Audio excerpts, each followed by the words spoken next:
Hello, everyone, and welcome back to Trekyards. I am Captain Foley, And I am Connor Coggins. and today we're talking about an anomaly in the Star Trek franchise. Episode 2 of Season 4 of Discovery is called Anomaly, and we're here today to talk about it. Disclaimers, obviously. Spoiler filled.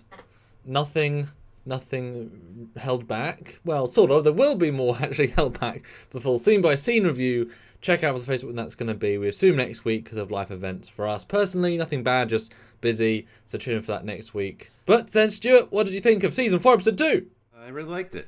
I thought it was better than Episode 1 for sure. The flamethrowers are back in force, but I mean, a lot of characters got, some really good things to do.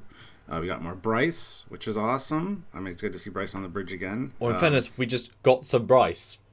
There's not even more, it's just some. Any. But it's more than we got in all 3 seasons previous, so that's good. And yeah, I mean, we got Adira, Stamets, Book, even Saru is back, and Tilly. They all have really good, even Hugh had a lot of really great character moments. So I thought it was really well done, really enjoyed it, and it was apparently all for naught because it doesn't matter.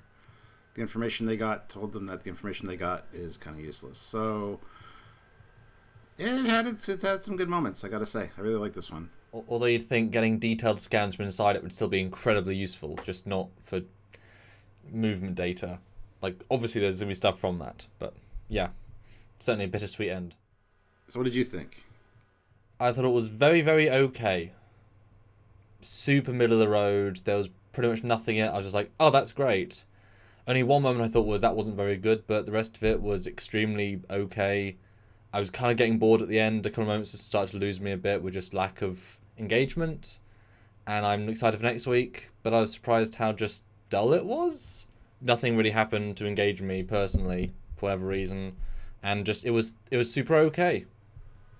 Yeah, there was a lot of the in the anomaly type stuff, and that did drag on a little bit too much, and a lot of repeated stuff as well, I found. But that being said, I really appreciated seeing more Stamets and, like I said, Hugh, and there was a lot of good moments, even a Picard reference.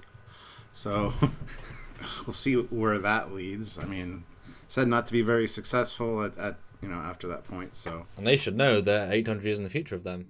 I can see what you're saying, though, about getting a little bored near the end. I can kind of agree. Like I said, there was a lot of repeated dialogue and just kind of... Last week was really engaging because it was 2 distinct segments, or 3 distinct segments, and it kept going. I rarely find this, but mine was wandering in like minute 41, just like, what am I going to do next after this? Which is really strange, which is like, it just wasn't very... Yeah, I looked probably around the same minute mark. I'm like, is this almost done now? Oh, why is there so many more minutes left? Well, it didn't help. So there's obviously everything can be done extremely well in certain ways, right? Wrath of Khan's almost fully 2 sets and it's done beautifully. So there is ways of doing this, but every iteration of it can still be judged by its own merits. So this was basically just all in 2 sets. The bridge and the thing off the bridge, the little room. So almost all of it was in the bridge and almost all of it was in Bookship, if you combine those 2 sets. So that's really cheap and effective. Also, do a few big things in those sets, but it's very procedural. TNG did that all the time. It felt as if the scenes just kind of it was the same scene, continued with no sort of evolution. So it just felt like it was a 30-minute scene where literally all they're doing was flying forward, and it would have been exciting if they had any sort of sense of tension and danger, because as soon as they went in, Bookship went in. And Discovery's always has a problem with this, with pace, and if you remember attacking a Cyrus ship, the shield's down to 20% in the first minute, and then fire for 10 minutes. So as soon as he goes in, he pretty much gets super damaged. Navigation fail, which means you can't navigate, but then the next 5 minutes, literally, he's fine, shields hold, he can still navigate, everything he says is redundant, and yet they have time for a heart-to-heart with Stamets, which totally removes all the tension from the scene. They're not in any danger, they're not going to be in any danger, and it's just dragging those moments on where we should feel tension here, and was completely lost. Same thing when Discovery gets hit straight away, gets massively damaged, we're not sure why, just hit by gravity, and then it just falls apart, and then gets hit again, and then it still is fine, and it can still function. It completely failed in creating a tense and dramatic situation, so all it was the character stuff, which was fine, but that's not enough to drive a second episode. Just like, yeah, okay, she got to say 2 lines, and he got to say 5 lines, and they're okay, but... I'm really happy with a lot of the moments, even the Tilly moments. kind of were better than obviously last week. We're going to find out more about that with her talking to Hugh at some point. But and to clarify, the ones I Tilly thing I didn't really care about. Adira's thing I cared about. Grey seemed like a super sidestep. I mean, it literally was. It was just cutting to a different storyline almost. The Hugh stuff was great, but his stuff was about everyone else's stuff. So he was just sort of living through other people's stories rather than his own. I thought book stuff was good, although it was a bit too long maybe. I don't know. It's weird. Although Burnham wasn't truly the focus, which was kind of interesting. It was super ensemble. No, but she was super captainy this episode, Yes. which I really appreciated. And the fact that Saru was there to offer her some advice as well was amazing. Those scenes are really good. Well, a bit of a hard right turn. He's just suddenly there. And it's like, oh, we just want him back. It was way too abrupt. It should have been something else. It's felt like, oh, he's on the ship now. It's like, oh. Did get a little bit of new tech. We got holographic avatars. We got holo emitters in the ready room, or wherever you need them, I guess, instead of a holodeck. So that's interesting. Well, I wish it's a holodeck and not just holo. It sounded a bit awkward. Oh, you installed the new holo. It's not a deck. It's just holo emitters, I guess. But yeah, programmable matter tethers I thought was interesting, especially going into Anomaly. I wouldn't think that would necessarily work. And that was a problem with the tension, because they always had communication. They always had a holo signature. They always had, like, all the tech was working flawlessly, and so it weren't to feel tension. Like, at no point does Stamets' signals start to fade. It's like, okay, but he can't send signals back, but he can still fully communicate in real time through a big gravity anomaly flawlessly. It's like, well, there's no tension. And then I saw a comment, actually, and I just watched it, but I saw a comment already saying, well, why wasn't Book a hologram then? If they both flawlessly could, like, he parted everything, you can feel everything exactly right, why aren't they both holograms? Because the signals could have gone down, but they didn't go down, so he could have been a hologram the entire time and then no risk. I would assume because if the holo did go down because they weren't sure exactly what they were getting into with that, then the ship would have been lost. His ship would have been lost. But yeah, I never even thought about that. But that's interesting. Yeah. Yeah, Stamets should really have disappeared near the end and then come back or something, or at least been very jittery. Yeah. It was very strange to have, or he reached the point where now he's no longer a solid hologram. He can't there's a sense of progression.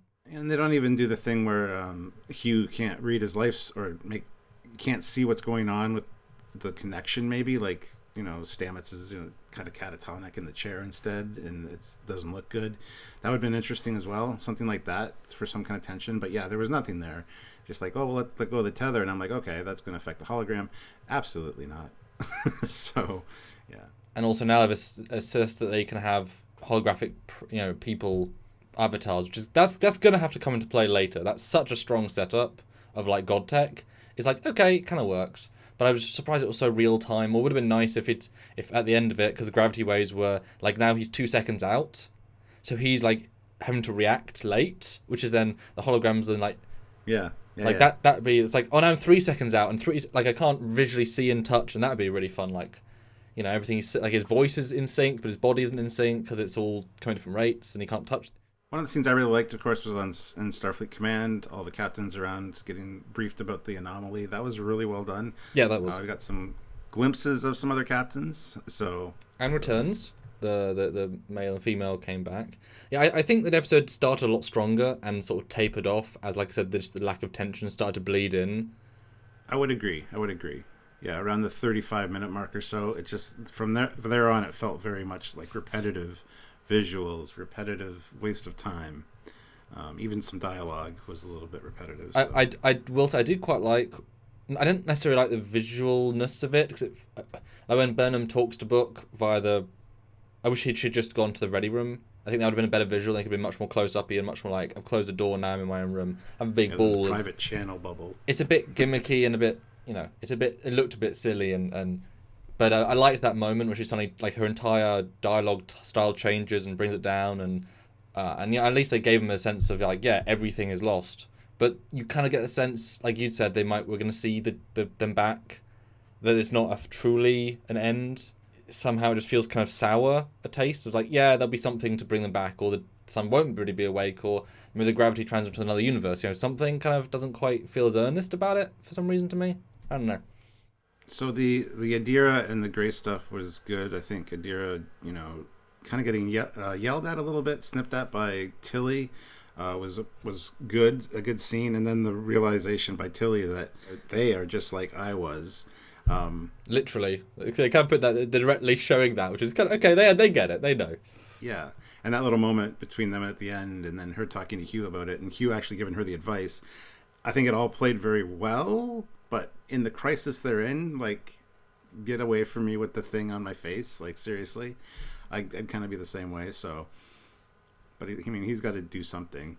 So, yeah, I think they were good ideas, but they should have been in a different episode in a different scene. They just didn't quite fit in that moment. And I did like Adira's complaining about, I've always done this, like, we all have to be double checked. You're not special. Go, calm down. Just do your job, please. I know you're young, but I'm still, I don't like how they just changed Adira character's acting. Doesn't feel at all like season 1 character. Way more bubbly. Way more like I understand them more. Season 3, yeah. Yeah, well, it felt like a reboot. Like, I know there's been time to grow and live all these memories, but it feels like another rebooty, harsh transition. Too Positive was more just serious, professional, and to take it all the way back down to Tilly level, and then have Tilly not be Tilly anymore to go against that, it's very strange. It feels very like we just want to have this pair.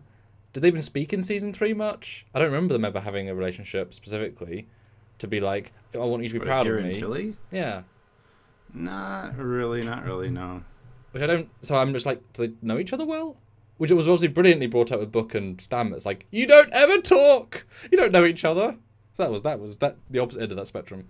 I really like Stamets in this one with the whole airlock snide remark. Just shoot me out an airlock. Was that too soon? That was great. And also, yeah, the whole talking to Book about the tingling in the arms when he does the spore jump thing. And Book's like, this is the most you've talked to me in like 5 or 6 months. But I mean, it even goes back to Stamets feeling like he's not important anymore because Book can now use the spore drive. So I really like that because that's very, A, characterful, and B, very truthful to how people are. Because people do get kind of envious or jealous or, and don't want to talk. So I thought that was good. It's just misplaced in the scenes it's in. It should have been, once they go back to the ship, he'd come see me in his crew quarters and spoke to him privately, have a really powerful, like, just the way it was placed was like, yeah, but that's not, it didn't quite, it's weird. Well, it could have worked with the hologram, but it should have been done a little bit better and a little bit paced differently, depending on, like, what the situation was calling for. Yeah, I think maybe they should have, like, got out of the anomaly at, like, the 29-minute mark. The 30-minute mark, and then they say, well, we've been ordered to stay in close range to keep scanning its trajectory, it's changing, and then you have these follow-up scenes, and then you have the reveal at the end. I think it would have been a much stronger pace. And the ship choosing its own name, Zora, was it? Is that the one from? That's the Calypso one. From the Calypso short. Well, see, they're trying to do something there, I guess. I don't know. Yeah, there's lots of elements like that and the grey stuff. It's just like, this is larger story stuff we have to put in somewhere. Here it is. It's like, okay, it's fine, just weirdly placed. And then, like we said, I mean, the whole discussion at the end with Saru and Tilly, that was a great scene too. Like, they did all this. They had all these risks to get the information they needed, and it turns out this can go anywhere, anytime. It's not on a path. It's not on a trajectory, which it in itself is information. And as you said, the amount of data they got, they're going to be able to glean something from that, I'm sure. So it wasn't all for naught, but it seemed like it was. So it was kind of like all that, kind of weirdly paced stuff in the middle felt a little bit, flat and not necessary and just out of place. Well, too long for lack of results. I was waiting for the end sting. I was like, it's lost me by the end. Where's the end sting? And it was a good bittersweet sting. But also when they said it can go anywhere, I'm thinking it's only a sublight anomaly, so it can go anywhere at sublight. So, because if it can go at warp, then they should be with it at warp, but they're not. They're clearly stable. So I don't know how you'd represent it at warp, but it's obviously not at warp, so it's not that dangerous. And can it speed up and slow down? Who the hell knows? They haven't told us yet. But it just it just randomly appear like far away? Definitely haven't asserted that though yet. So the throw is super undermined at the end by the lack of logic of just it's like the Nexus. It's like it's a big threat to the 10 planets it's in course to the next 90 years. and that's it. And it's bad, but not that bad. So, and even by zooming away and seeing the scope, it's like, that's huge. Do you know how big space is? Yeah, it's way bigger. I was just going to mention that zoom out. I mean, I love how they like kind of frame it like an eye. You got like an eyelid, and then you zoom out a little further, and then you see like it looks like a whole eye, but then it's also like it does look like a gravitational distortion. So I mean, that was really cool, and then I don't know if that's foreshadowing something like this. Oh yeah, it's gonna be a more powerful entity, or this is like a big baddie. I'm not really sure, but that was a good visual at the end. So I like that. I also did quite like the instant mini twist of, oh, it's two black holes have collided. We know what it is. Appear? Yeah, it's not that. So at the end, you remember that visual of the two, and nope. So I like that. Like I said, it wasn't what we thought it was. We didn't get what we needed to get. Like everything fell flat this week. And the ships had bad pacing. So it was an absolute statement of disaster. That's weird, but also we know almost less than last week in a sense, which is interesting. It's a very brave choice as an episode. I just wish the pacing was better. I don't know if you noticed. I mean, I could be just seeing it for the first time, but the comm badge on Saru was very dulled and matted, except for the very bottom part, which is a little emitter. It looks a lot better. It doesn't look as shiny, at least in the ready room scenes with him. That's one thing I noticed. I'm not sure if they've always been like that, but I remember them being a little too shiny before. So yeah, not specifically, but I think the lighting was less harsh this week in a lot of the scenes where the comm badge could sort of sing its own tune a bit more. That ready room, or the whatever room, but I assume it's Burnham's quarters, because it's a whole different set with lovely, comfy looking chairs. It was very homely and warm. And no, it's the ready room set because it's the same one that Pike had. It's just rearranged differently. Oh, because we saw it last week and it was identical. So I guess she's changed it between the 2 weeks, because it's very different in terms of like furniture. Yeah, I'm just scrolling through the pictures right now, and yeah, there's a lot of in the ship or in the Anomaly, and it's just remarkable. We want stuff for the crew, and in theory, that is good stuff. It's just your primary story was just mistimed and no pace. Otherwise, it would be great because the Bryce thing was excellent. Although I was surprised we didn't get anything for anyone else. That would have been well, he wasn't even there, as far as I could see. Did we even Reese get? was there. Reese was there. Was he? Okay, I don't remember seeing him. He had like one or two quick little lines, and he was on the floor quite a bit because of the explosions and the pyrotechnics. You want these ensemble pieces, but they just didn't. I mean, hey, they're learning. They've never done ensemble like properly. The entire crew, so it's a learning curve. Just maybe make sure your A plot's strong as well. But you know, again, if the whole episode is a state of failure, that's a weird plot to have. And it wasn't overall a failure, just it was interesting. But like I say, thoroughly okay as an episode for me. That's my overall thoughts. Just okay. And ironically, I enjoyed it more than this first episode. So, but it could have been shorter, is what we're saying. But yeah, I guess that's it for this discussion. Comment down below what you thought of the episode. Anything you noticed that we didn't hit on, but we will be hitting on it, of course, when we do our full review, which will likely be Monday for our live. So, and Samuel mentioned our first reaction videos later tonight, but those will be yesterday for you guys when you see this, I think. That is true. Yes. So I just wanted to clarify that. So comment down below what you thought. By all means, hit that like button, subscribe to the channel, and click the notification bell icon to all. And please enjoy any of the content that we get out of this for the next week. We're going to have some live discussions next week. We're going to have some videos. So just stick around, enjoy, and comment. Please do. And if you want to support what we do directly, because we're very much doing that support to keep going on a weekly, monthly, and 7 years into the 8th year, if you want to keep us going, then you got to support financially as well. The best way, the funnest way is super chats via the lives. Those are just a great interactive way. Any amount is good, but I mean, if you throw in a 10, that's really, really meaningful to us, so thanks in advance. Or do the monthly ways, which is do the Patreon, or join the channel on YouTube. Similar ways, different perks, take a look, or one-time donation at trekyards@hotmail.com, that is the PayPal, and that goes into show costs and producing graphics and other fun stuff like our new 32nd century avatars, which you are seeing in our first reaction thumbnails, and they're pretty amazing. Thanks to artists for doing those. They're really cool. And just, subscribe, like, do more things, and thanks in advance for everything, That's right. So until next time, guys, I guess he'll be Commander Cockings. He will always be Captain Foley. He'll never take that desk. You learn from the best. That's right. Until next time, guys. Bye, guys.